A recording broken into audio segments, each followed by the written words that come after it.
Kenya, 1952. In this African colony, Britain faced the bloodiest revolt of its twilight years of empire. The enemy were African fighters who became known as Mau Mau.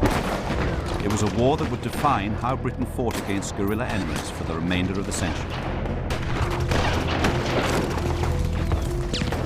It's no good trying to fight a guerrilla organization like Mau Mau was by remaining purely a British infantry regiment. In fact, you've got to become a guerrilla yourself. One man symbolized this violent resistance to British rule. To win the war, the British needed to hunt down Mau Mau leader, Dedan Kimathi. His reputation with the British Army was as somebody who just couldn't be found, that he was a sort of will-o'-the-wisp. People thought he was almost supernatural. Everybody wanted to get Dedan Kimathi. The Kenya regiment was after him, the police. If you could have got him, I thought I'd been sent home, everything would have been finished.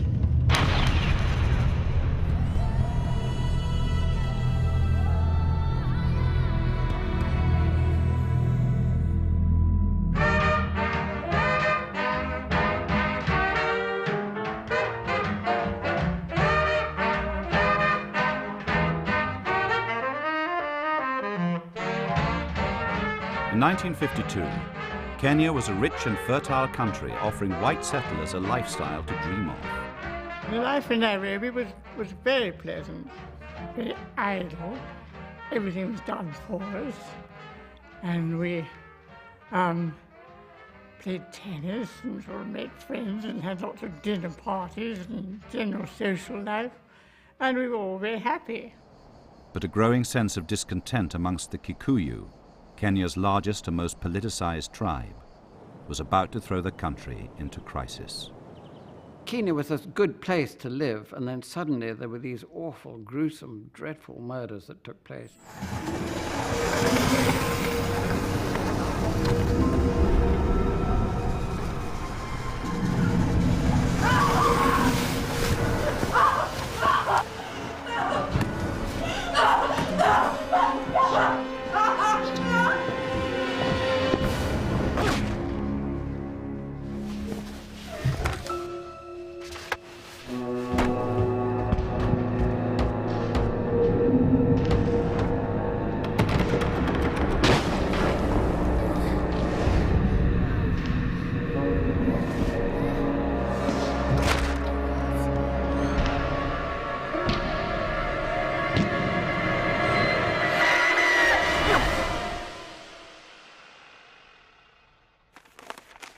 In January 1953, Mrs. Ruck, a pregnant doctor who ran a clinic for Africans, her 6-year-old son Michael and her husband were attacked by Kikuyu at their isolated farmhouse. The night before the murder, we were sent up on the top of the Aberdares, called back again, and the next morning we found the remains of the Rucks, which was an absolute shocker. There was Mr. and Mrs., son, and a little unborn.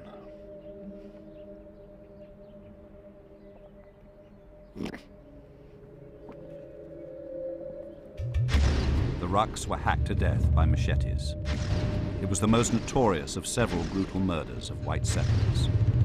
The Ruck murder really was the beginning of the taking the Mau Mau seriously. In the settlers' houses, doors and windows are barred and bolted, where once they were never closed.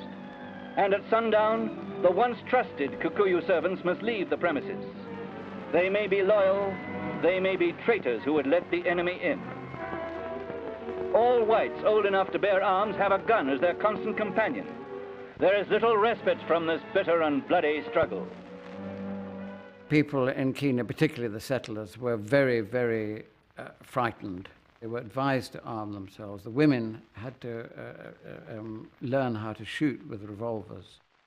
We always had them with us. I slept with it under my pillow.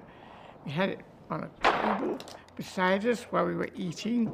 There was this extraordinary feeling of people being afraid, but this hysteria is a good word, I think, for the way we were behaving and acting. The settlers' fears were well founded. Their comfortable way of life was now being challenged.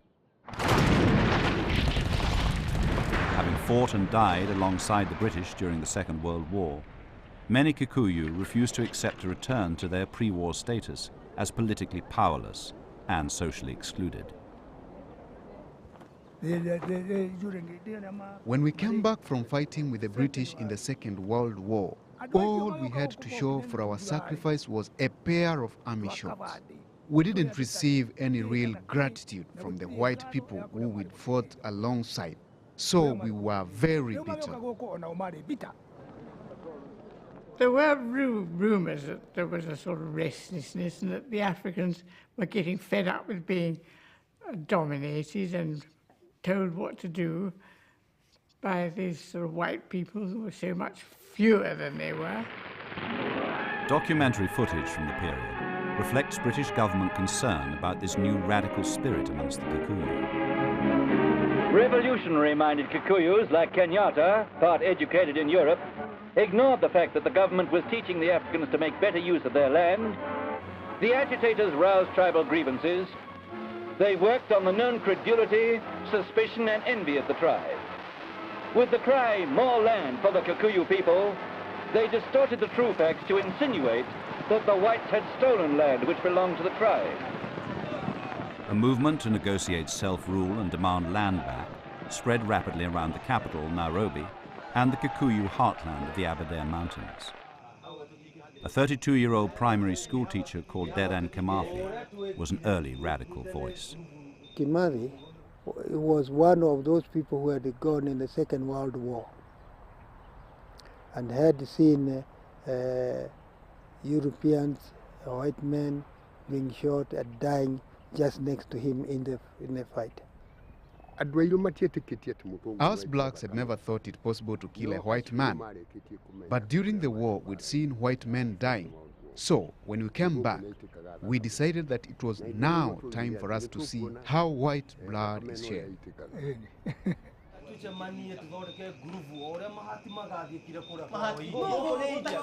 For many years, we had talked to the white man about returning of our land. We had sent the delegations. The white man was turning a deaf ear. But Kimathi and those who were in the fight knew that the white man only listened to the sound of a bullet.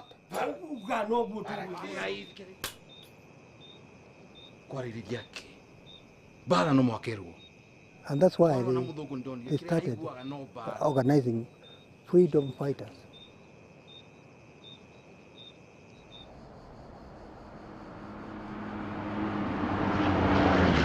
Groups of volunteer fighters began to form a secret organization, the Land and Freedom Army, which became popularly known as the Mau Mau. They began attacking whites and those Africans loyal to the British.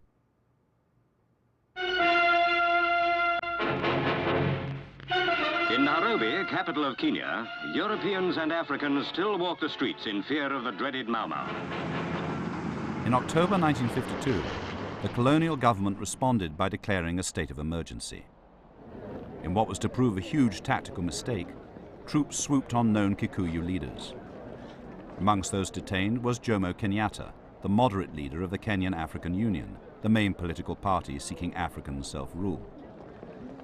With Kenyatta's arrest, the resistance movement was left in the hands of young radicals. These movements, full of corruption and virulent anti-white propaganda, had eventually to be outlawed by the government. This left the country in darkness because the leadership had been removed, and now they started to look for new light, new leadership from the remaining group.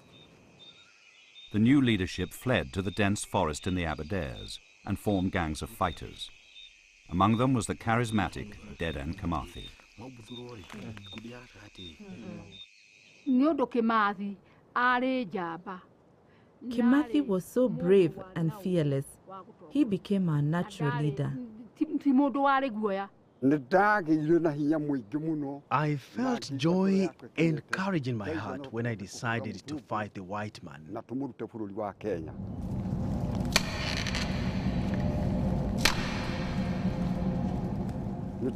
Because Kimathi had explained how they were oppressing us. He told us that they were our biggest enemy, and if we wanted independence, then we had to fight the white man.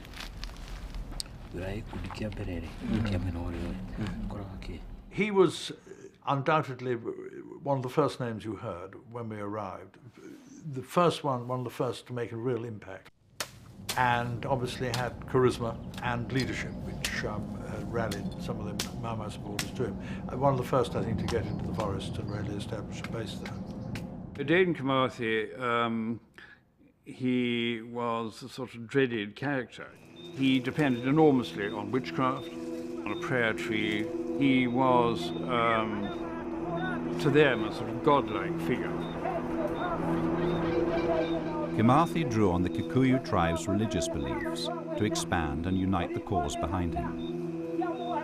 A respected spiritual leader in his community, Kimathi had performed oathing rituals before going to the forest. There were various men who were appointed as oath administrators, and Kimathi was one of them. Oathing had always been an integral part of Kikuyu culture, used for resolving conflicts and uniting the tribe. Breaking an oath was unthinkable. They were far more frightened of breaking the oath, which meant pretty well instant death, than our bullets. I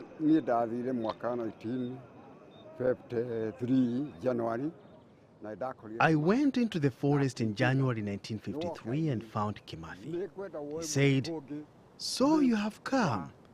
You must now take another oath to slay all the white men here in our country."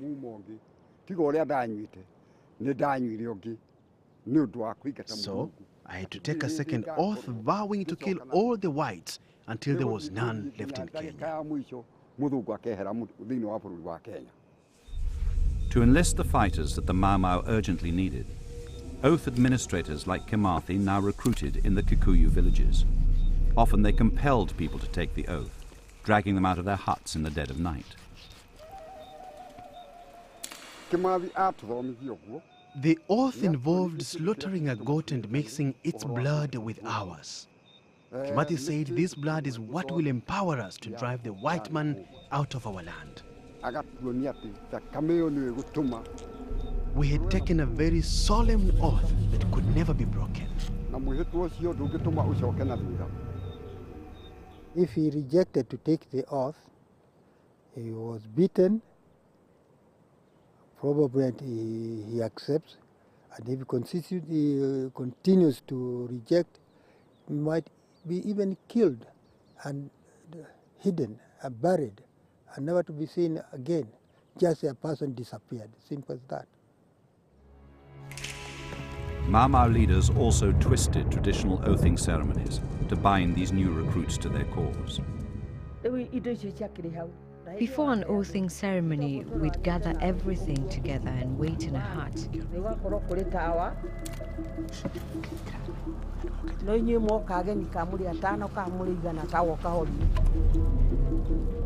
Finish.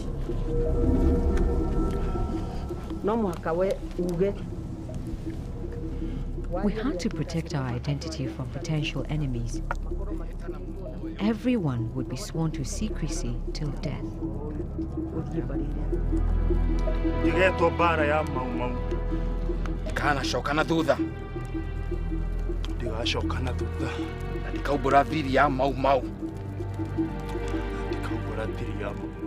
They were all beginning to take these oaths, which we heard about. I think they started with a fairly simple one, then they got really horrid and sort of mixed up with sort of sex and animals. The Mau Mau oath ceremony pledges the initiates to do the Mau Mau's bidding in its campaign against Christianity and against law and order. The British were able to make great capital out of the undeniably grotesque nature of many of these Mau Mau oathing rituals. There was one which I remember involved consuming menstrual discharge and human flesh at some stage or another. The purpose of those were to demean somebody to such an extent. You separated yourself from the rest of society and you joined forces in a sort of brotherhood with your fellow Mau. So it was entrance to a club, if you like, or entrance to a sect, a society, a terrorist society. They were usually drugged. There was a certain kind of drug that the women knew how to make. It was made from bark of acacia trees. And this was used by the warriors traditionally for when they went into battle.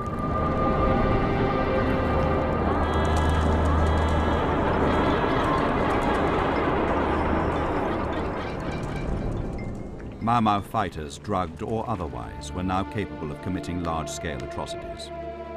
In March 1953, some 3,000 Mau Mau overran the village of Lari, home to a loyalist chief.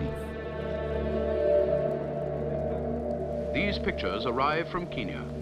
They show the charred remains of the village of Lari, only 30 miles from Nairobi, where over 120 loyal Kikuyu were massacred by Mau Mau terrorists.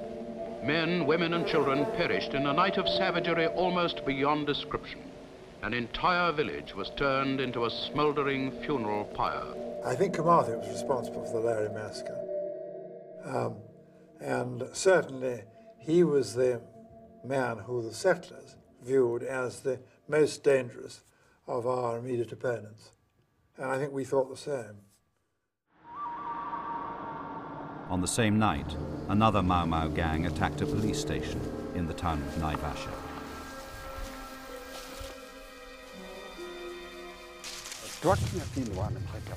When we first arrived in Naivasha, we attacked the home guards at the gate. We then broke into the station and Kimathi instructed us to handcuff anyone we found on the ropes. He said these were the people who were standing in our path to independence. They were home guards, black Africans who were fighting on the white man's side. We also looted many weapons, including guns, and took some 200 people hostage. Kimathi's ability to organize and command two such audacious attacks on the same night left the colonial authorities reeling.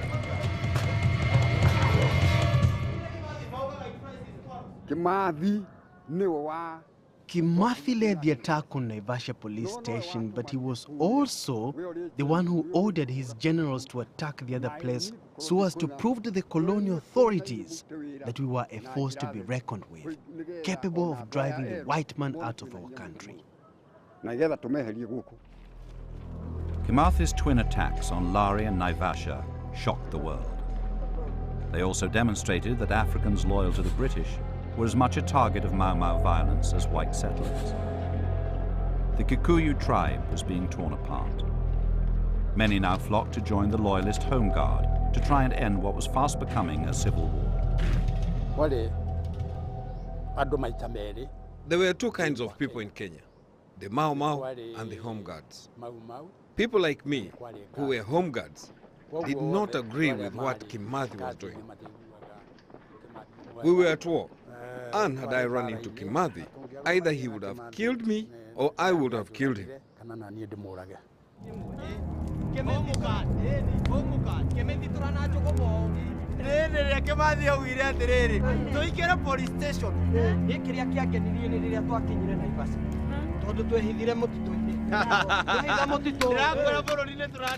Despite growing opposition and their lack of arms and military expertise, the Mau Mau still held the initiative. No one could get close to their strongholds in the forest. And their passive wing, those silent supporters living in the Kikuyu villages and towns, were providing the fighters with plenty of food and supplies.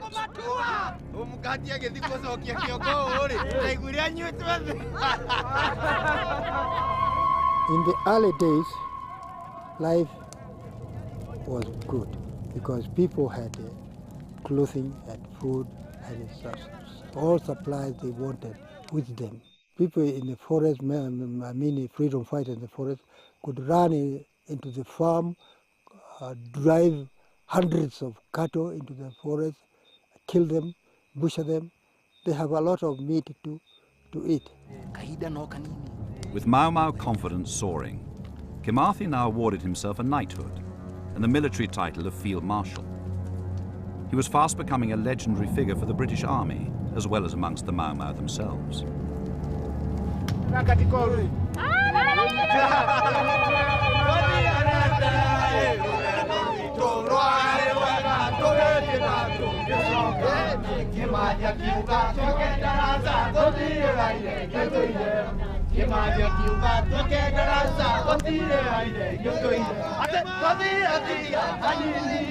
You could cover enormous distances. You'd be sighted in one place, then suddenly sighted in another. When he moved from one place to another, he would be bent double going through these animal tracks. He was travelling those distances, quite very similar in a way to the way an animal travels. Incredible man.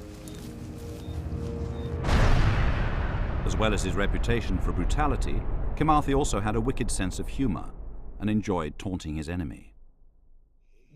During Christmas, Kimathi wrote a letter and put his photograph in and gave a soldier to take it to the army camp.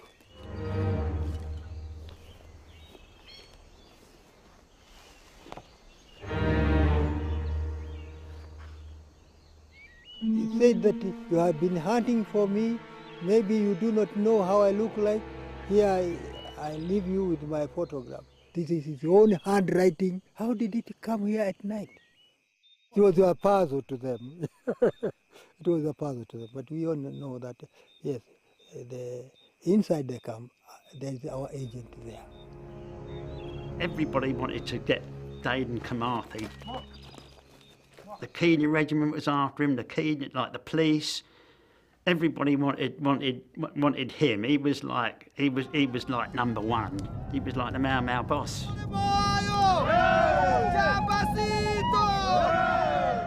And I always thought he was like second to Jomo Kenyatta, but Jomo Kenyatta was in prison. Britain's answer was to fight the Mau Mau with tactics more appropriate to World War II. A huge bombing campaign was launched to try and flush Kimathi and his gangs out of the forest. This was the Lincolns. Yeah. That's right. We was at the top of a hill and you could see very clearly these planes coming over, dropping all these bombs.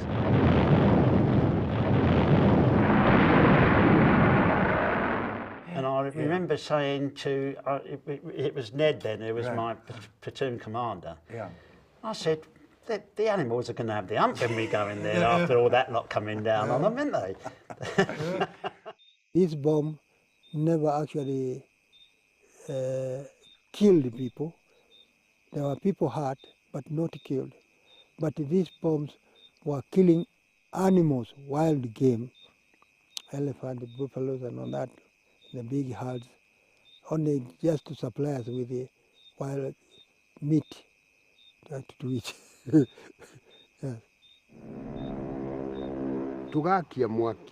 We'd light a big fire and then all run off. The British would then bomb the place thinking we were camped there, but we'd long gone.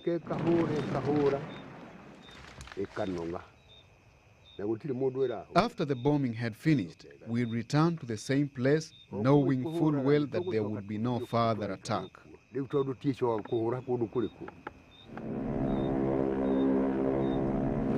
The World War II bombers proved ineffective, and the military tactics employed on the ground were equally out of date.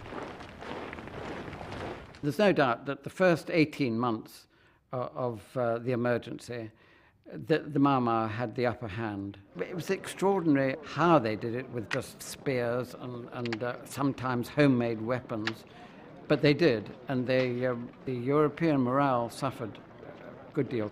Our generals and officers set over us reckoned that you could treat the Mau Mau like beating pheasants through a wood. You put a line of beaters in the top, and all the Mau Mau would run away in front of you, and then you'd have a line of guns at the bottom and you would shoot them. Well, of course, the Mau Mau had different ideas to that, and it was, from a platoon commander's point of view, a complete disaster.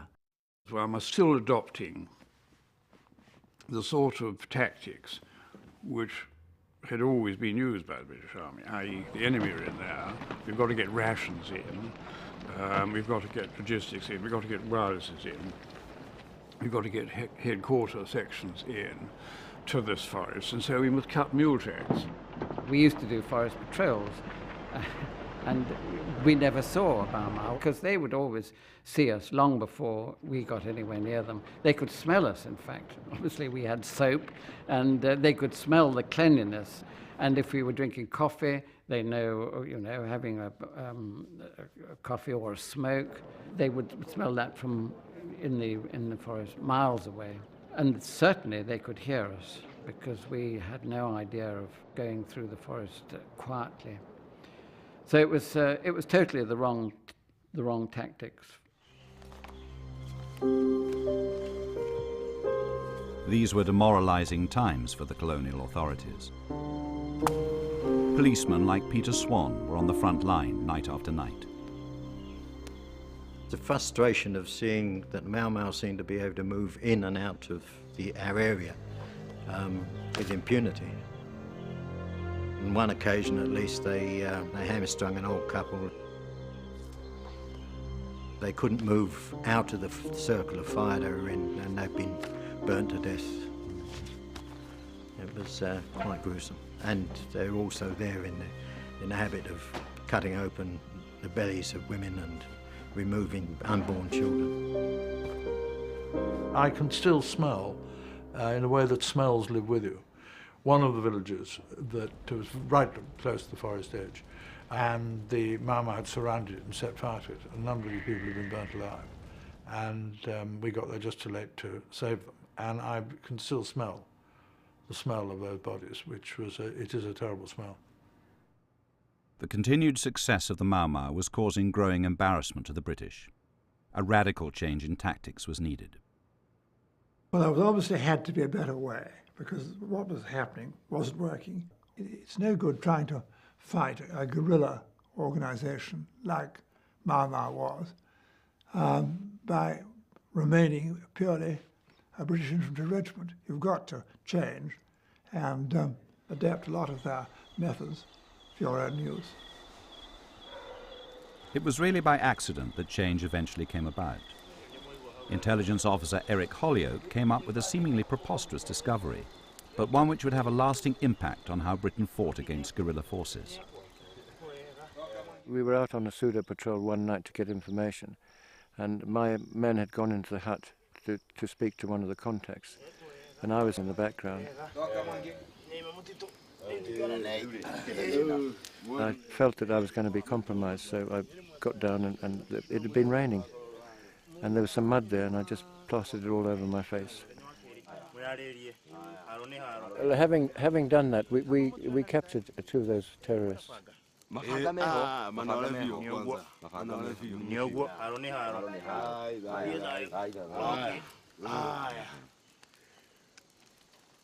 And they hadn't realized that we weren't Mau Mau, which was quite funny.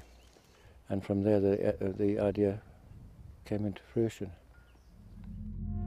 This simple idea, passing himself off as a Mau Mau, offered Eric Holyoake the chance finally to infiltrate the Mau Mau gangs in the forest.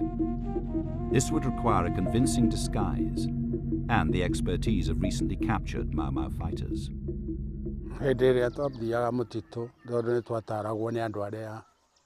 When we went into the forest, we were guided by people who we'd recently arrested. They had the most accurate information about the whereabouts of Mau Mau hideouts. We couldn't leave Eric and the other white men behind because they were the ones with guns. After that, we thought of a way to disguise the white men. I'm black, all my face and my neck and my hands up to my wrists. They didn't even realize that I was a white man. Do you really think this is going to work?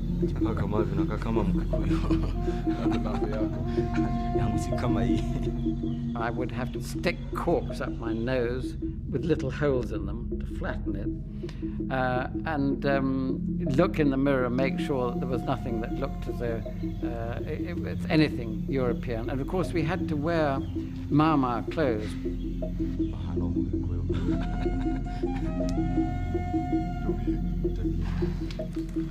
And we all went in with the absolute minimal civilized equipment, just like an African, just like primeval man, really. British soldiers would black up their faces and come into the forest. I used to keep in the background even although I was blacked. I wouldn't sort of be the front runner. You know, one tried to keep in the background, but it worked, and it was so easy. It was a complete, utter novelty and something I would have thought had never been practiced before. Tracking down terrorists by behaving more and more like they behave themselves, and you vastly increase the chances of contacting them and achieving your objective. If we bumped into a Mau Mau gang, they wouldn't recognize him or realize he was white. If they had, they would have killed us. Kibera and other former Mau Mau fighters held the key to the success of the pseudo-gangs.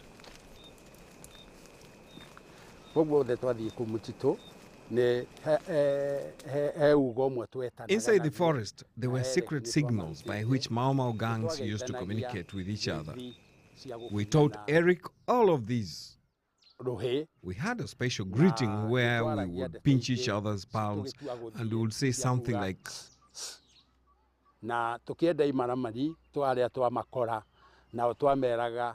when we ran into the Mau Mau, we would say to them, "Tss, tss, tss," 3 times.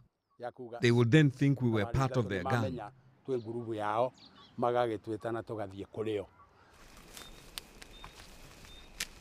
We all traipsed off into the forest, led by somebody who knew where this hideout was going to be. We would have this chap with a piece of string tied round his neck who would be leading us to this hideout. If we wanted to surprise them, we would simply go in as a gang and sit down beside the fire and kick the fire and make all the sparks come up.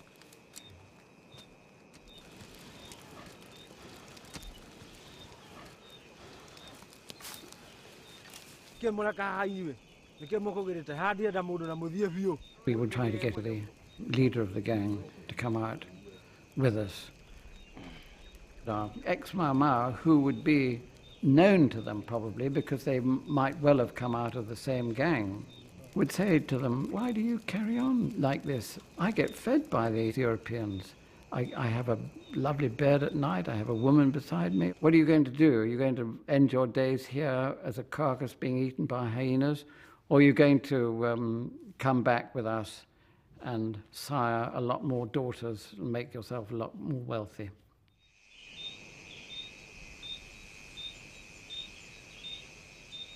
In the forest, the information I would be getting would be for the security forces. Obviously, we captured people because we could then turn them and put them into gangs. At last, the British had found a way of breaking into the Mau Mau strongholds in the forest. And the real gangs had no idea who they could trust.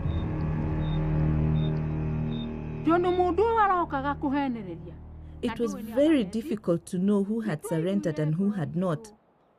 It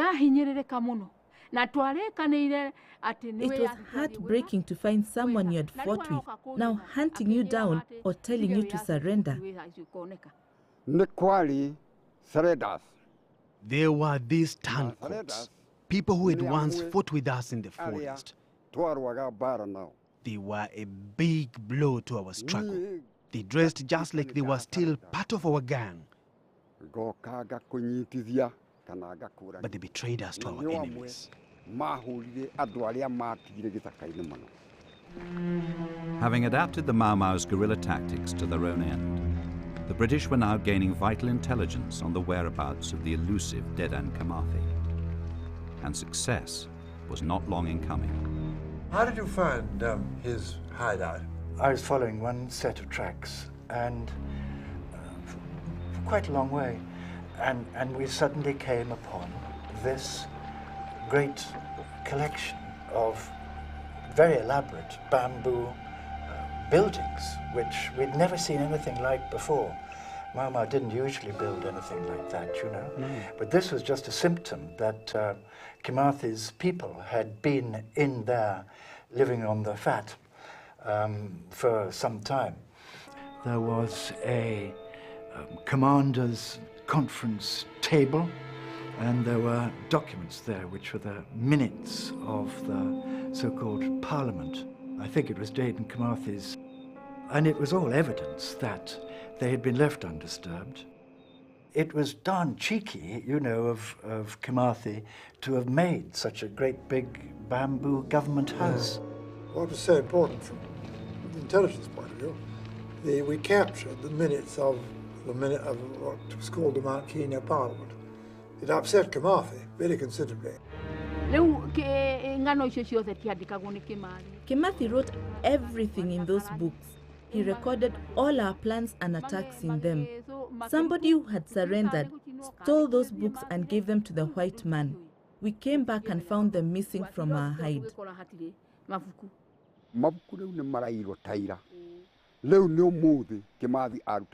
The day after Government House had been raided and the documents taken, Kimathi launched a counterattack with orders to recover the books.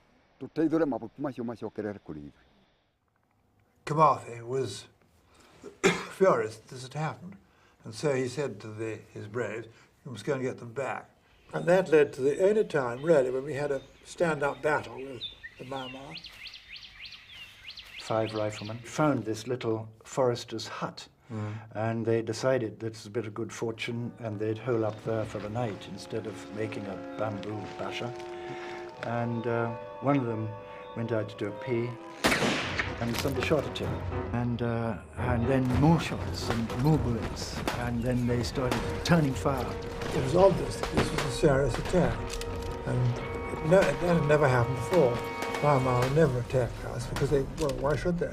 Quite a battle continued through the night. I think it ended love all, because I don't think there were any casualties on either side. They certainly didn't get their documents back, and so Kimathi must have been hopping mad.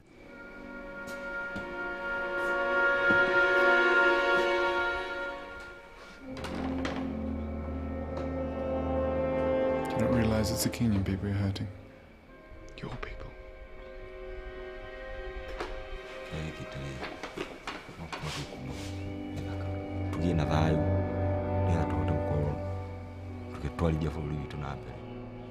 A new approach to intelligence gathering was also tightening the net around Kimathi's fighters.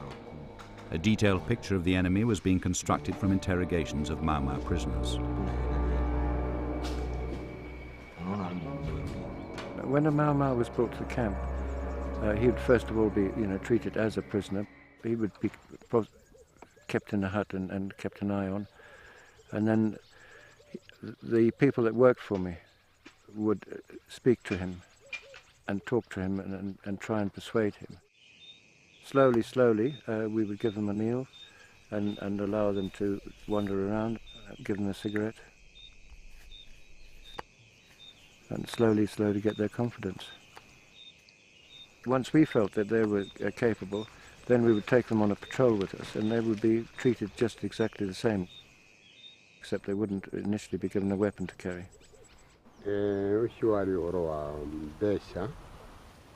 Second,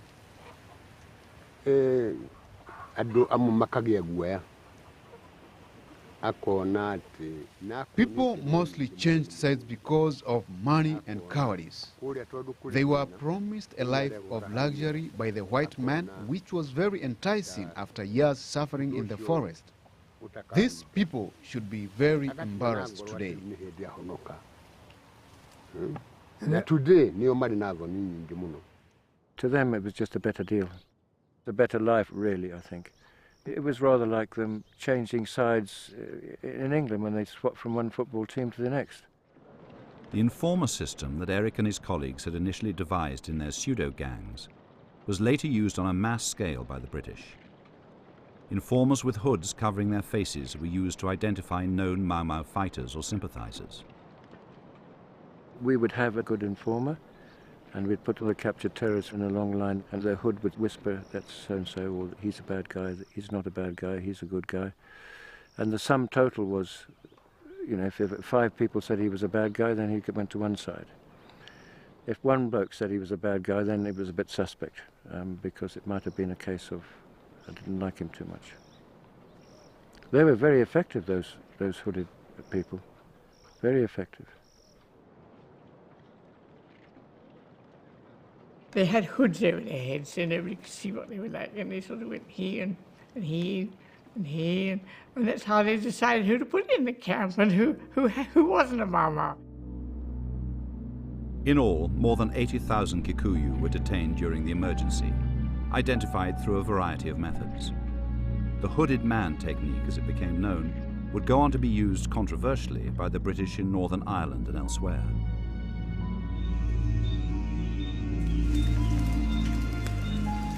In general, intelligence and undercover operations changed the course of this war and would influence British counter-terrorist policy for decades.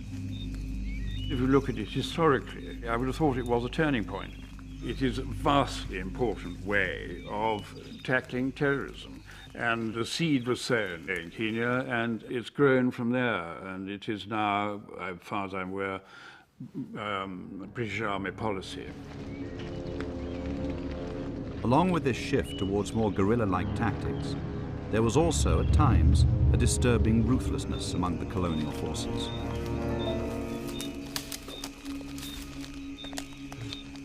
One of the problems was that if you wounded somebody, you couldn't, it was no possibility of bringing him out.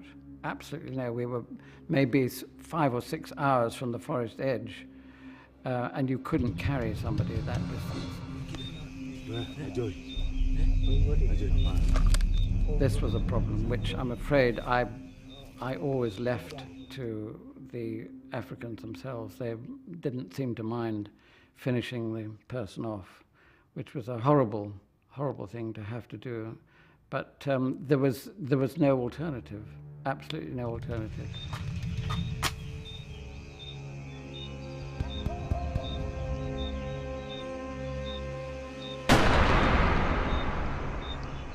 One had to get as much information from the poor chap before you finished him off, but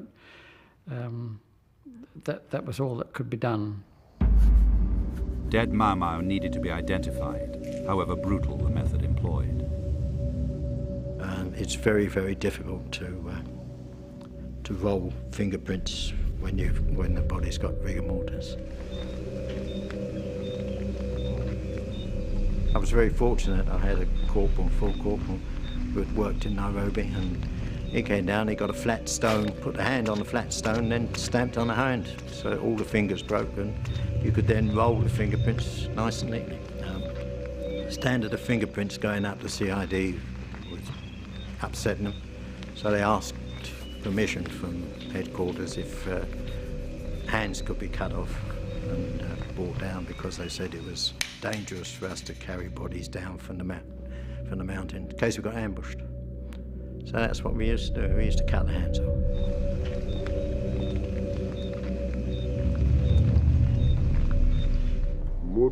When a home guard presented the colonial authorities with a Mau Mau's hand, he'd be paid 200 shillings. Now, if you know you are going to get paid, you are going to find any all innocent person, kill them and claim they were a Mau Mau. The forest and its surrounding areas became prohibited zones where anyone could be shot on sight. Some British battalions started keeping scorecards of kills and offering rewards. I know of at least one where the station commander, his score kept escalating, kept getting higher and higher, and I'm saying, how the hell does he do it? Because it was hard work. but it was fed back to me that he wasn't actually going out on patrol much. He'd go out and into the local village area there, and he'd wait for somebody to come out and have a pee at night and shoot them. The statistical evidence only added to mounting concern about how the war against the Mau Mau was being waged. Within 6 months of the declaration of the emergency, 430 men had been officially shot dead while trying to escape. Over the next 8 years, more than 1,000 suspected Mau Mau were hanged by the British. Mobile gallows moved around the country to process these hangings quickly.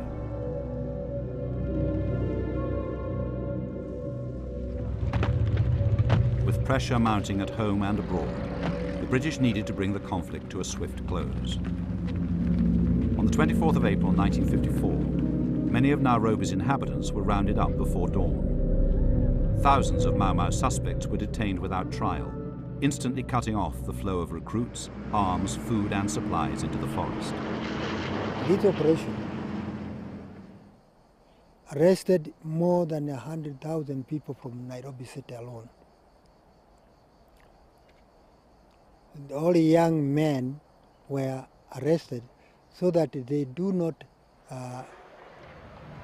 go and join the fighters in the forest, and they were detained.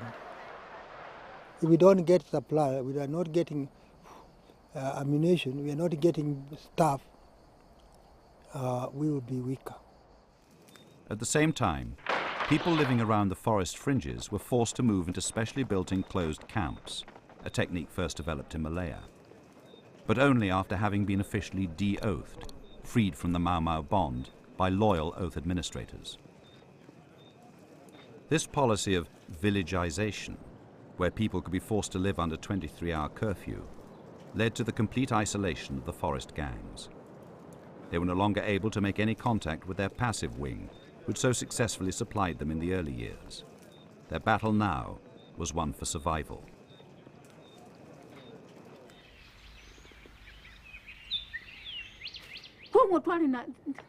I can't begin to explain all the suffering we went through.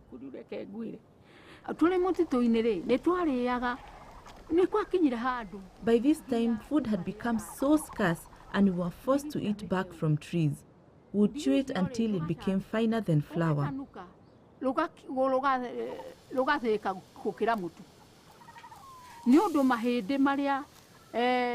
Would chew any bones we could find, whether they were animal or human ones.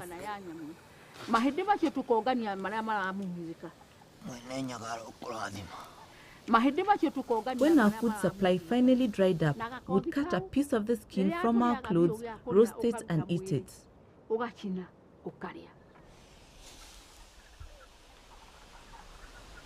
As the situation for gangs in the forest deteriorated, Kimathi's behavior towards his own people became increasingly severe, even irrational. He began to punish or kill his men for the most minor breach of camp rules. Some of the captured terrorists would say how they were beaten for doing little things that to us wouldn't be very important, but to Kimathi's gangs were important. So some of the misdeeds were so ridiculous that I can't even recall. But it would have been something like talking out of turn, or coming into the hut, into a hut which you shouldn't have been. And if there were women in the camp, fraternizing was one of the biggest punishments. By the end of 1955, there were only a few hundred fighters left in the forest. Kimathi remained the only leading Mau Mau general still at large, and the hunt for him intensified. As far as Kimathi was concerned, it was obviously, he was our prime target, and it would have been very nice if we had been able to capture or kill him. But it was, I always thought, very, very appropriate that it was a tribal police unit that got him in the end.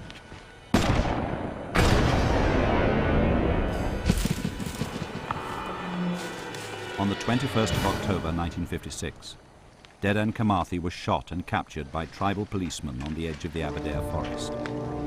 Some say he was betrayed by his own supporters. I think Kimathi was betrayed by his own persons or groups who were working with him. For one thing, there was still this 10,000 tag for his head. By this time, Kimathi had become unpopular, even among his own people, because so many people were getting killed, and Kimathi had repeatedly refused to surrender. The war had reached a point where people just wanted it to end.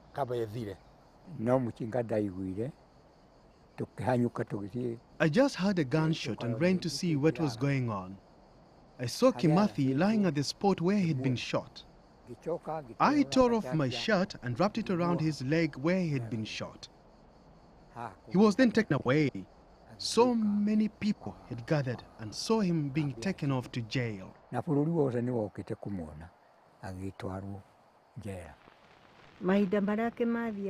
When I heard that Kimathi had been shot, I immediately went to see him. He was asked if he wanted a cup of tea, and he replied that he'd only take it if it was made by Priscilla.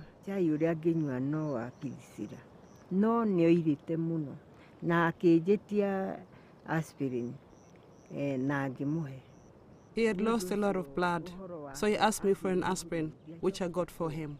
After he was taken to Ihururu, I never saw him again. I was devastated that he had been shot.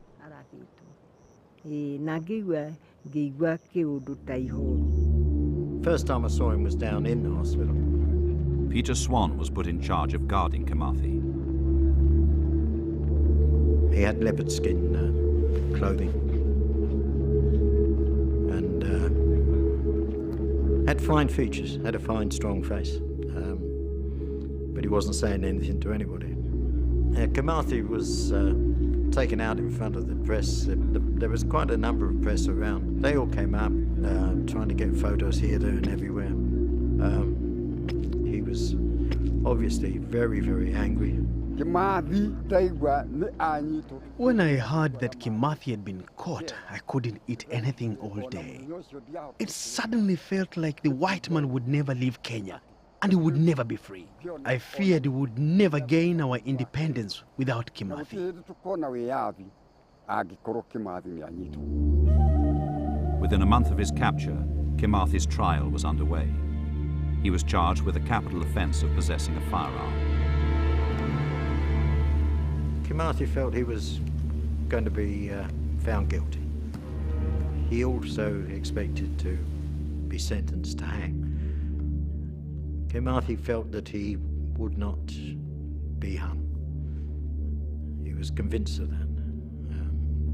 Kimathi, I think, felt there would be some divine providence would come in. But Kimathi was found guilty and sentenced to death. His wife was allowed one last visit. I found him very healthy and calm. He was not afraid, and he said he was ready to face death. He told me he would never surrender, even if that meant dying. He would never betray his country.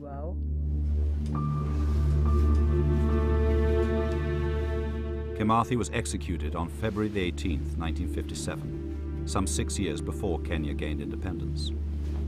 Despite his wish for a public hanging, he was hanged in secret and buried in an unmarked grave.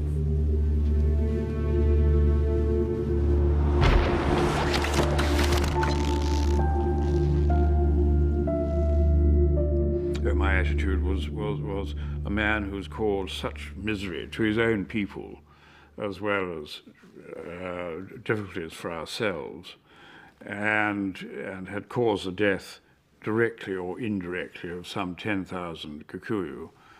One can't exactly mourn his death.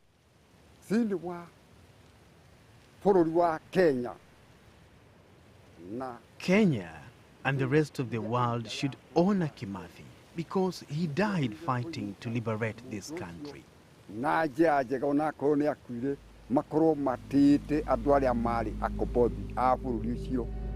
The state of emergency in Kenya was to last another 3 years.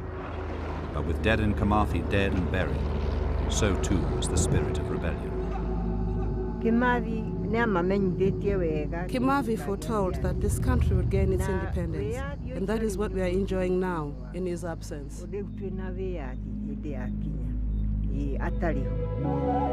Over 10,000 Mau Mau fighters and supporters were killed during the emergency. Another 2,000 Kikuyu died at the hands of the Mau Mau. But perhaps the most surprising statistic of all is that in this war aimed initially at the European population in Kenya, the number of settlers actually killed was just 32, fewer than died in road accidents in Nairobi during this period.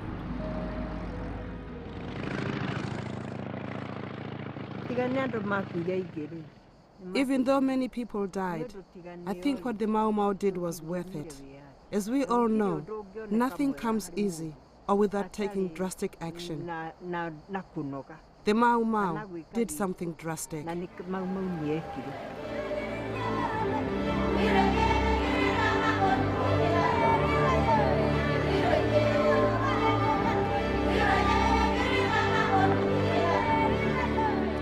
Last year, the government in Kenya officially recognized the Mau Mau as freedom fighters.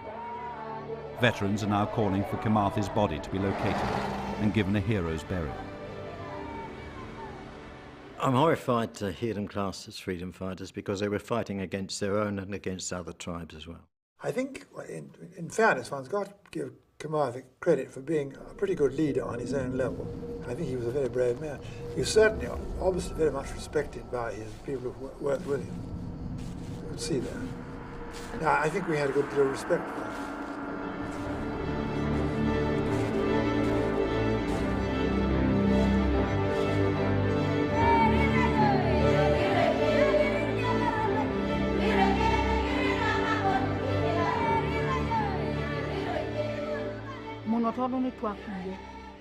Kenya would never have been liberated had we not gone to fight in the forest. Our flag only flies today because so many people sacrificed themselves and shed their blood.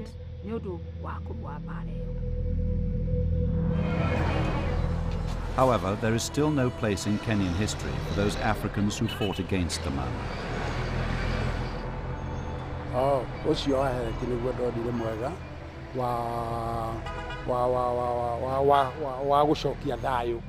I thought fighting against the Mau Mau was the best way of restoring peace in our country and ending all the killing in the forest. We deserve a lot of respect as we were the people who were trying to arbitrate between the warring parties, trying to restore peace in Kenya.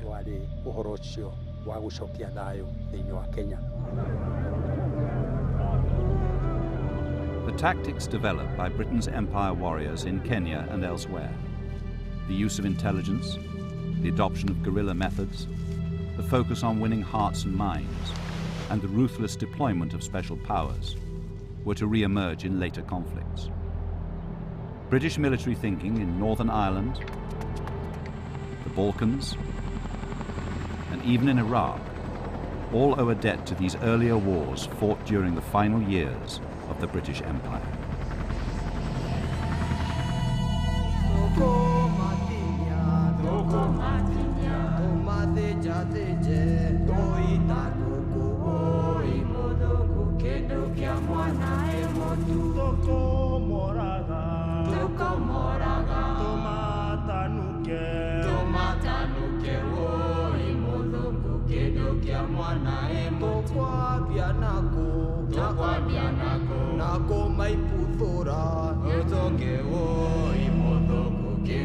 Mwana emotu, tua mau